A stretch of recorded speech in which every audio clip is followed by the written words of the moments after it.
अस्सलाम वालेकुम व्यूअर्स, मेरी आज की वीडियो ख़ासकर उन लड़कियों के लिए है जो कि imported makeup kits, imported cosmetics का शौक़ तो रखती हैं कि उनके पास हो, लेकिन वो ख़रीद नहीं सकती।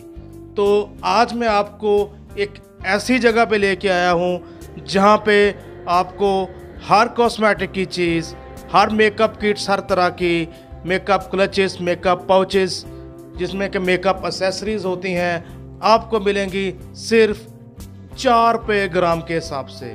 सिर्फ 4 रुपये ग्राम के हिसाब से आपको imported Korean makeup kits, Korean makeup accessories आपको यहाँ पे बेहिसाब वैरायटी में दस्तयाब हैं। मैं आपको शॉप के अंदर लेके जा रहा हूँ, लेकिन उससे पहले प्लीज़ ऐसी ही मज़ीद वीडियोस के लिए मेरे चैनल पाक टुडे न्यूज़ को प्लीज़ सब्सक्राइब कर लें।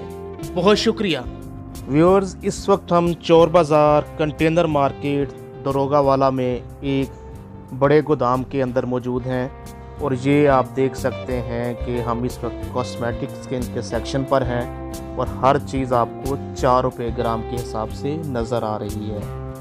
तो ऐसे ही घर में इस्तेमाल होने वाली हर प्रोडक्ट, हर तरह की अशिया यहाँ पे मौजूद हैं। उनके लिए मेरी अलग से वीडियोज़ हैं। तो प्लीज़ मेरे चैनल के साथ जुड़े रहिए, सब्सक्राइब करें ताकि आपको ऐसी बहुत सारी वीडियोज़ मिल सकें जिसमें आप इम्पोर्टेड सामान कोड़ियों के भाव ख़रीद सकते हैं मालूमात लेकर।